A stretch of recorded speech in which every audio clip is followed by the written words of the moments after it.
Assalamualaikum warahmatullahi wabarakatuh. Waalaikumsalam warahmatullahi wabarakatuh. Apa kabarnya hari ini teman-teman sekalian? Alhamdulillah luar biasa.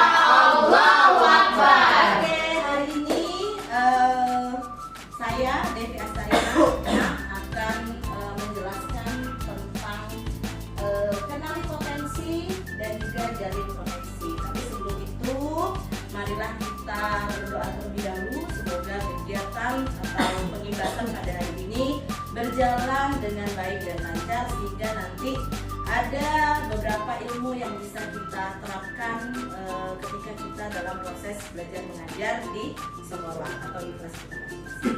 Berdoa dimulai.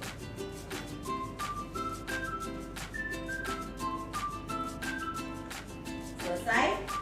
Oke.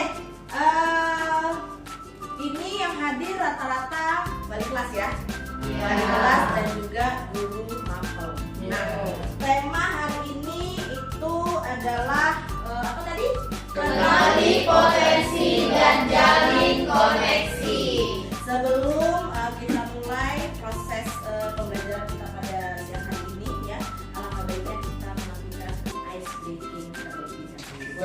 Ya, karena ruangan kita terbatas ya, jadi ice breakingnya cukup di tempat duduk masing-masing. Cluenya kata bunda. Apa cluenya?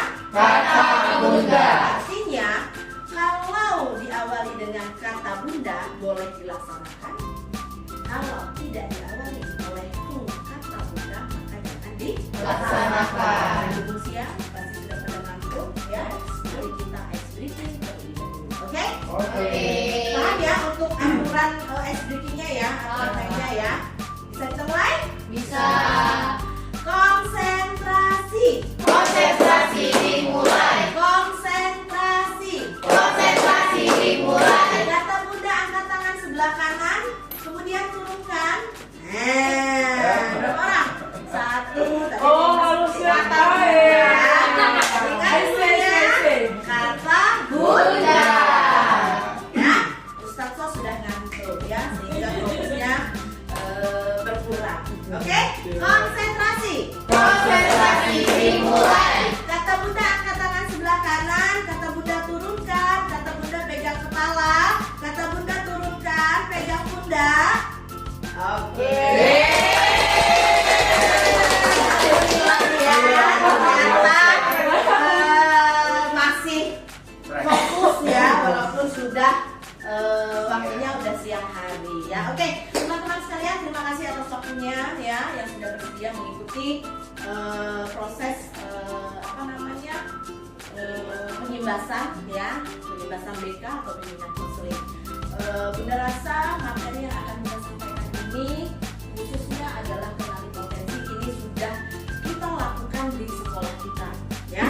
Nah, Bun, tapi kenapa harus dibahas lagi? Gak apa-apa, karena nanti akan berkaitan dengan proses belajar mengajar ketika kalian membuat RPP ya. Itu kan pastinya kalau guru mapel itu pasti ada RPP ya. Nah, nanti terkait dengan materi kenali potensi itu harus memasukkan materi itu ke RPP kalian masing-masing ya.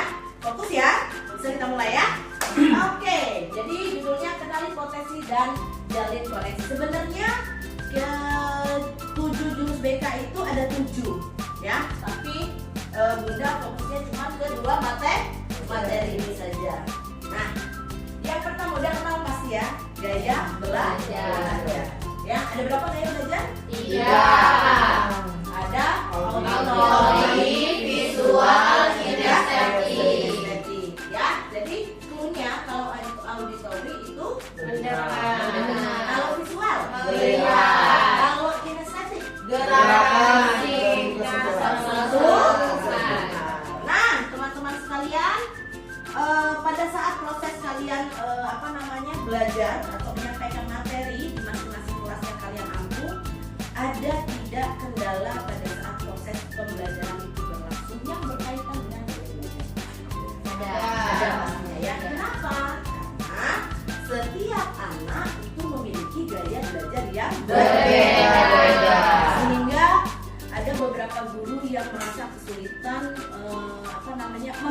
modul ajarnya supaya 3 jenis gaya belajar ini atau di satu kelas itu semua anak yang memiliki gaya belajar auditori, visual maupun kinestetik itu semuanya bisa memahami materi yang kalian ajarkan. Betul? Betul. Nah, berikutnya adalah bagaimana sih cara kalian, ini kan belum hafal semua nih. Bagaimana cara kalian menyampaikan materi itu supaya ketiga gaya belajar ini bisa memahami apa yang kalian sampaikan atau materi yang kalian sampaikan. Artinya kan kalau ngajar berarti untuk anak auditori itu harus dapat, visual juga harus dapat, kinestetik juga harus dapat. Ya, kalau contohnya yang misalnya Ustaz Solihin, ya dia kan di seni, ya Ustaz ya. Jadi kalau nyampein materi itu biasanya bisa melalui suara atau video, ya. Jadi bisa kalau materinya apa, biasanya kemarin terakhir materi nari ya, tari daerah, ya. Itu video, nari. Kemudian, ya betul. Kemudian yang auditori dengan cara mendengar. Kalau kinestetik kemarin sempat ada praktek langsung menari. Kemarin kalau nggak terakhir tari apa yang sama ya, tari sama. Jadi semuanya ada ya. Lanjut. Nah, sebelumnya kemarin itu Bunda sudah melakukan asesmen gaya belajar di kelas Ustazah Mei, ya.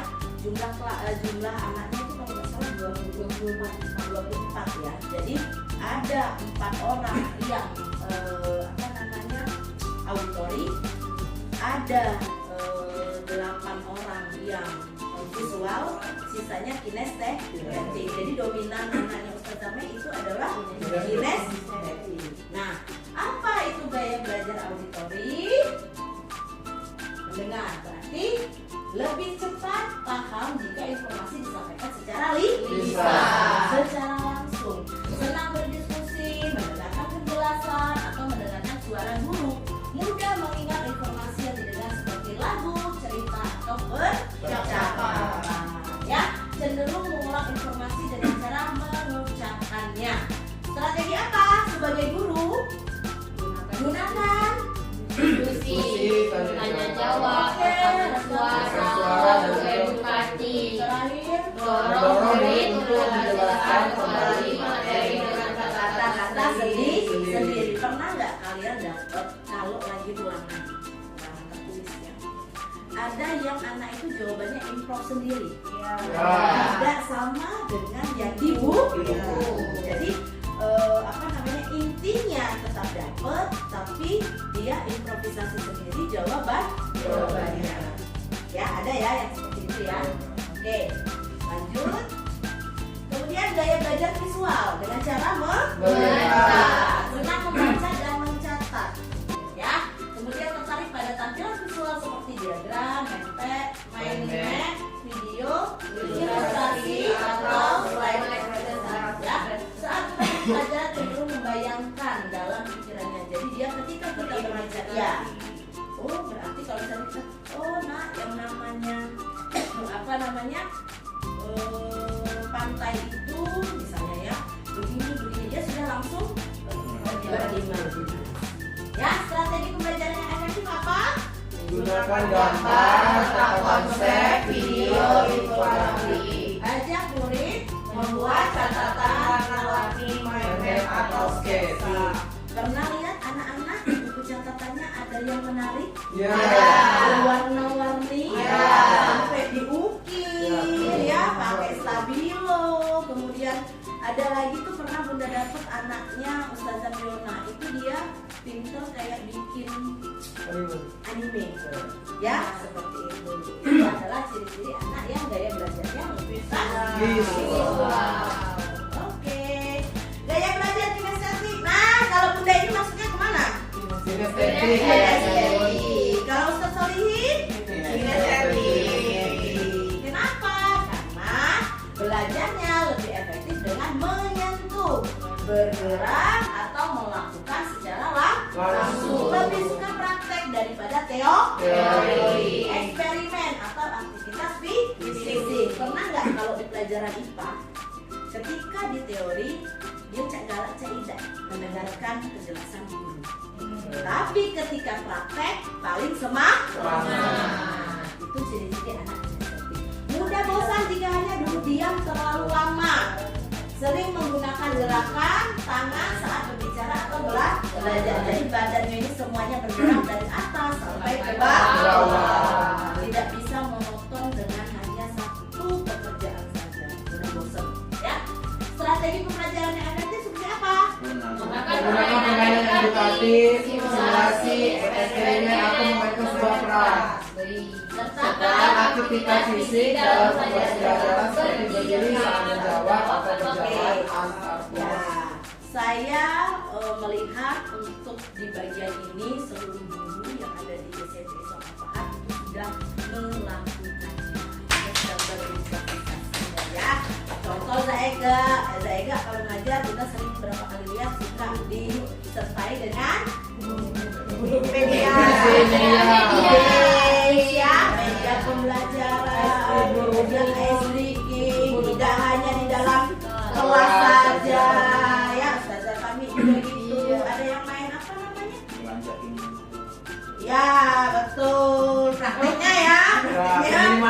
Minimarket langsung ya. Oke, siap. Oke. Nah,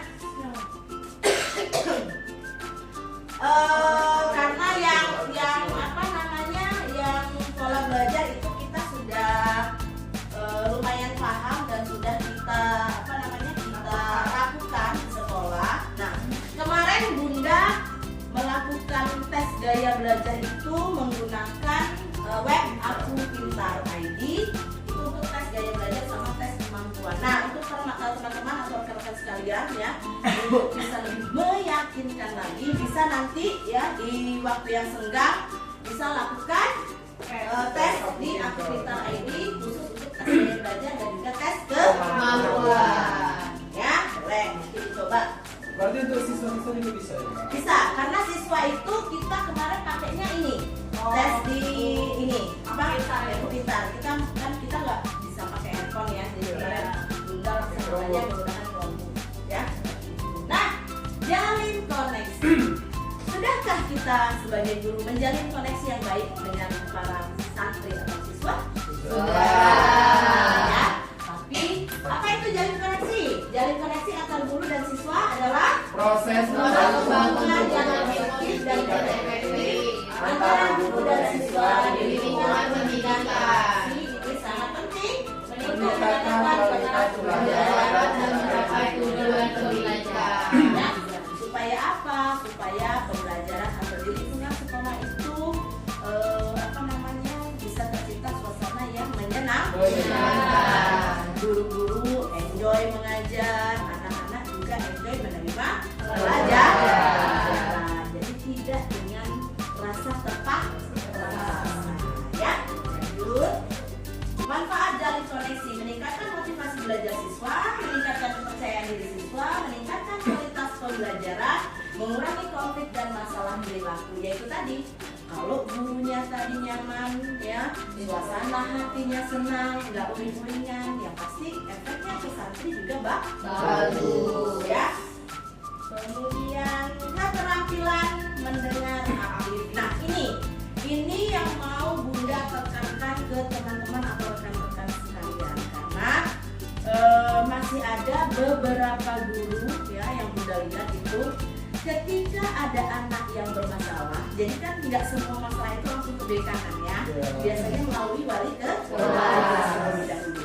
Ya, nah biasanya ketika santri itu mengalami suatu masalah atau kendala, suka panggil si A, suruh datang ke ruangan ustazah, ruangan guru.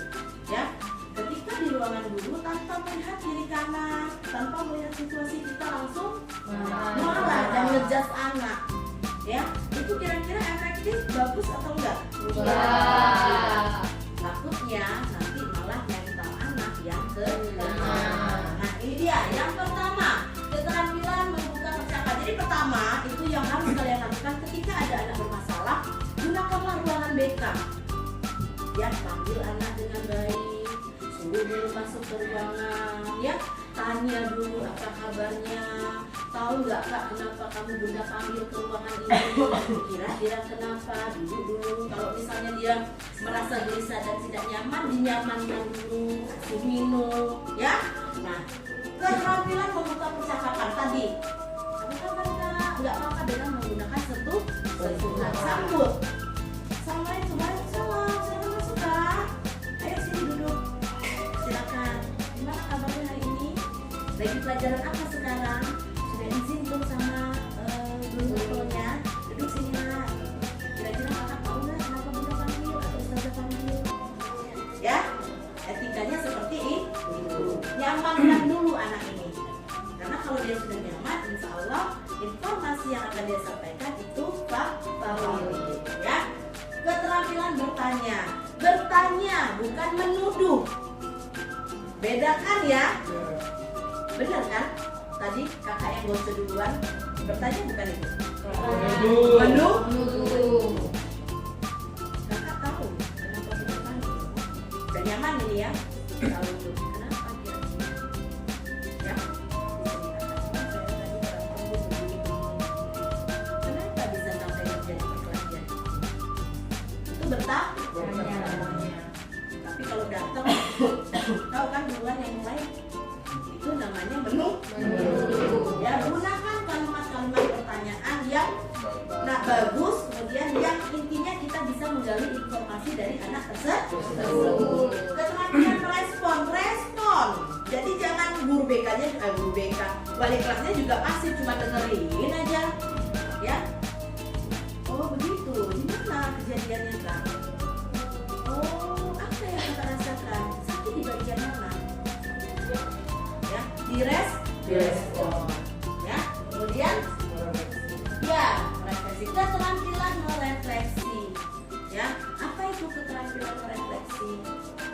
Jadi dia sudah menyadari kesalahannya apa, ya, dan juga dia sudah tahu apa atau solusinya apa yang harus dia lakukan. Dukung dengan kata-kata yang mendukung. Oke. Ya, berarti kakak sudah tahu ya kesalahan kakak di mana, dan kakak sudah tahu ya harus berbuat apa. Kira-kira kapan akan kakak eksekusi? Misalnya yang pertama kasih lakukan si A untuk meminta maaf. Pastikan kapan itu akan dilakukan. Ya. Kemudian keterampilan menyimpulkan. Jadi kesimpulannya sayang, kejadian berantem hari ini itu walaupun kakak adalah korban, kakak yang kena tonjok, tapi awal mula terjadinya perkelahian itu gara-gara omongan kakak. Benar kakak di sini korban, tapi teman kakak juga korban. Ya, karena kata-kata kakak yang sudah menyuruh sehingga dia melakukan tindakan fisik. Jadi kesimpulannya apa? Jangan terpancing emosi. Ya, pokoknya gunakan kata-kata yang tidak menyudutkan anak tersebut. Ya, paham sampai di sini? Paham. Jadi mulai sekarang tidak boleh lagi memarahi atau menegur anak di tempat yang ramai. Apalagi sampai ditonton sama teman-temannya, misalnya, apalagi guru-gurunya kemudian begitu dia marah, fokus nih kita. Ya kan pasti kalau dia marah-marah, semua guru fokusnya ke satu titik itu kan? Ya, kasihan nanti yang ada dia malah merasa terpojok. Bisa kita lakukan? Bisa. Oke, terima kasih teman-teman. Mudah-mudahan kita nanti pada saat benar-benar eksekusi di lapangan sudah paham ya apa yang harus kita lakukan. Ya, ini tadi udah jelasin semua. Oke, ini. Nah, materi kita cukup untuk siang hari ini, tapi tadi ya tentang gaya belajar tadi berarti bisa dimasukkan apa Bunda bilang ke RPP kalian masing-masing ya. Jadi kalau tadi contohnya di pelajaran kesenian, kalau untuk auditori tadi udah dapat ya, auditori berarti memutar video ya. Kalau kinestetik praktek langsung, kalau visual atau melihat secara langsung. Nah, kalau di mata pelajaran yang lain, Ustazah Yulia, mata pelajaran apa pegang? Matematika. Matematika. Jadi kalau di matematika, RPP-nya gimana? Kalau di matematika itu RPP-nya ada bisa dimasukin dengan 3 gaya belajar tadi. Oke. Contohnya tuh kalau di kelas 7 itu ada yang namanya matematika sosial. Oke, Matematika sosial itu di dalamnya ada materi jual beli, untung rugi, jual beli. Nah itu auditori visual kinestetiknya dalam satu keadaan itu bisa dilakukan semuanya. Jadi anak yang kinestetik, yang auditori sama yang visual itu bisa menerima pelajaran itu dengan cara anak-anak dibawa ke supermarket lah. Nah, di supermarket itu mereka melihat ada yang jual beli di situ, makanya ya ada visualnya di situ. Terus auditorinya gimana? Dari transaksi jual beli itu kan mereka mendengar tawar menawar, tanya harga dan tanya produk. Iya, itu sudah ada auditori. Kinestetiknya bagaimana? Nah, di kinestetiknya dari sudah praktek mereka turun ke supermarket tadi, maka ada tindak lanjut pasti kan? Dan dari pelajaran tadi, tindak lanjutnya apa? Contohnya misal kalau dari matematika sosial itu lebih ke kalau di kegiatan sekolah kita satu market. Oke. Jadi goalsnya itu di satu market. Jadi setelah mereka melihat langsung kegiatan jual beli itu, mereka sudah tahu untung itu bagaimana, rugi itu bagaimana, maka goalsnya itu mereka di satu market. Nah, anak kinestetiknya yang banyak berperan di satu market ini. Jadi untuk satu mata pelajaran itu 3 gaya belajar tuh Bisa masuk terpenuhi semua. Oke, kasih aku dulu. Begitu dengan makro-makro yang lain ya. Jadi mulai sekarang sudah bisa kalian terapkan untuk memasukkan metode 3 gaya belajar itu ke RPP kalian masing-masing. Ya. Nah, terkait tadi ya, kalau praktik gaya belajar tadi ialah masuk ke RPP, contohnya tadi sudah Ustazah dan Ustazah Yulia. Berikutnya adalah praktik pada saat yang materi apa tadi sebelumnya?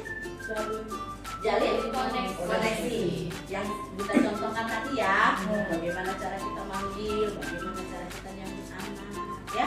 Ada yang bersedia nanti membantu? Oh ya, ada apa namanya, Ustazah Musdalifah sama Ustazah apa namanya, Asya ya, yang sudah bersedia untuk melakukan praktik terkait dengan jalin koneksi ya. Mari kita perhatikan ya bagaimana cara Ustazah Mukarramah dan juga Ustazah Nadia mempraktikannya supaya nanti bisa kalian terapkan di ke anak-anak kalian masing-masing, karena ini benar-benar kebetulan wali kelas semua ya. Oke? Ya. Assalamualaikum kakak, apa kabar? Salam baik, alhamdulillah. Lama ya kakak nggak muncul, kenapa kakak? Iya, Zah. Kenapa? Kalau mau cerita-cerita ke ustazah atau ke wali kelas juga boleh. Jadi jangan sungkan mau ke kantor atau menemui ustazah gitu. Alhamdulillah ya sekarang baik. Tahu nggak kakak kenapa sih ustazah kakak kesini, khususnya di ruangan ini nih? Kenapa coba? Kenapa? Apa alasannya? Sebenarnya akhir-akhir ini saya tuh sering terlambat lah dan nggak ikut MB. Selain itu pasti ada catatan. Ya karena saya terlambat bangun, saya nggak ikut MB, jadi saya telat juga masuk perangkat. Oke. Jadi kakak udah tahu nih kesalahannya, tapi ada beberapa catatan nih dari wali kelas yang lain bahwasanya kakak nggak masuk beberapa pelajaran, telat. Ya benar kata kakak, telat di mapel pertama ya, tapi ada beberapa mata pelajaran yang dikatakan telat masuk di jam ketiga. Nah kakak tuh sering bolos gitu kan, jadi ya kakak ustazah panggil ke sini. Nah kakak kita lakukan konseling hari ini, konselingnya individu, kita berada di ruangan khususnya hanya berdua saja. Ustazah mau konseling selama 30 menit bisa nggak? Tapi ini Ustazah ngasih tahu ya, kita konseling kan hanya berdua. Jadi di dalam konseling itu ada yang namanya azas kerahasiaan. Artinya semua rahasia yang kakak miliki itu tidak akan terbuka oleh Ustazah dan yang lain. Yang kemudian ada azas kesukarelaan. Artinya kakak harus ikhlas nih ceritain ke Ustazah. Harus nggak ada yang tertutupi, ya intinya biar plong lah ya. Kemudian ada azas keterbukaan. Nah, jadi kakak nggak usah takut ya. Semuanya ceritakan apa yang terjadi, apa yang membuat kamu tidak nyaman sehingga kamu harus telat. Apakah kamu pas masuk kelas nggak ada orang atau gimana kan? Sebagian mungkin memikirkannya yang beda. Nah, coba Ustazah mau tanya soal itu ya. Oke, konseling kali ini kan kita durasinya 30 menit nih. Jadi insya Allah kurang lebih itu nggak memotong waktu yang banyak. Oke, kakak kan tadi katanya mapel pertama ya telat. Apa alasannya? Itu karena sebenarnya bangunnya kesiangan ya, bangun tidurnya itu kesiangan. Nah itu tuh sebenarnya emang udah dibangunin sama ustazahnya. Nah tapi ustazahnya tuh cuma bangunnya sekali lewat doang gitu dah, nggak benar-benar sampai bangun. Artinya hanya melek mata doang. Iya, gitu. jadi kan belum terlalu sadar. Nah, karena masih merasa ngantuk, jadi ya udah deh lanjut tidur lagi sampai bablas dan kesiangan lah. Ya, itu merupakan suatu perilaku yang harus kita rubah ya kak, karena kan kita sekolah nih di sini harus perilaku yang baik, jadi kebiasaan itu juga harus kita terapin. Nah, kira-kira solusi dari kamunya nih gimana pengennya? Sebenarnya tuh kalau karena tadi kan ustazahnya bangunnya cuma sekali lewat doang.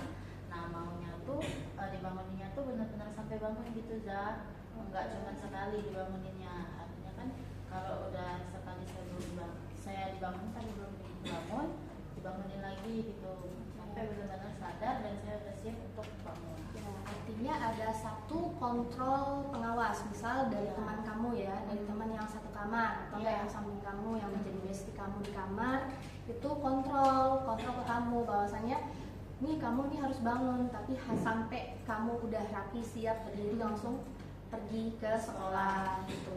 Jadi harus ada kontrolnya, ialah satu teman kamu yang kamu katakan nyaman, yang kamu katakan percaya gitu kan. Jadi kalau bisa ya kamu harus dibersamai sama teman kamu ya, kurang lebih menurut ustazah itu 2 minggu.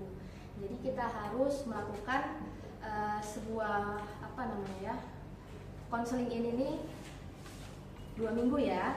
Jadi kita atau enggak nanti ustazah minta tolong ke teman kamu yang satu itu tadi. Jadi kita ngomong atau enggak ustazah yang ngomong langsung bahwasanya kamu perlu menjadi kontrolnya kamu di kamar ya. Jadi semua guru mapel itu pada bilang, oh iya ini kakak nih hadir loh ini hari ini. Nah alhamdulillah artinya semuanya ada perbaikan, ada perkembangan. Nah itu kabar baik untuk kamu dan orang tua juga lainnya. Oke, ingat kita akan cobakan rencana ini selama 2 minggu, berhasil atau tidak. Kalau tidak berhasil maka akan dilakukan evaluasi. Kalau berhasil alhamdulillah, tapi tetap kita katakan kita lakukan evaluasi ya. Oke, sudah sedia ya? Oke, boleh kamu isi dulu ini formnya, kesepakatan atau komitmen kamu selama 2 minggu itu.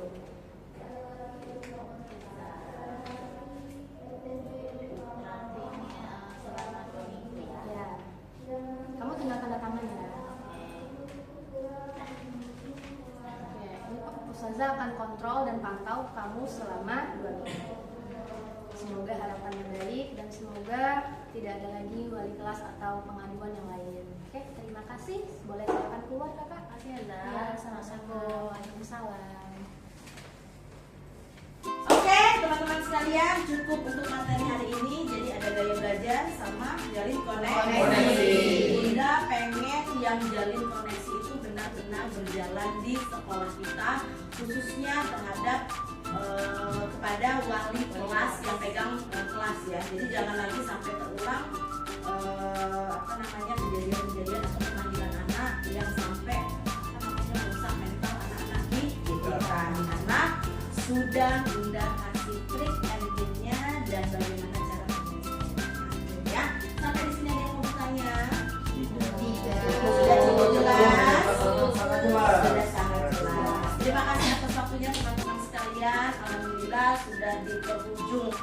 kegiatan kita pada siang hari ini.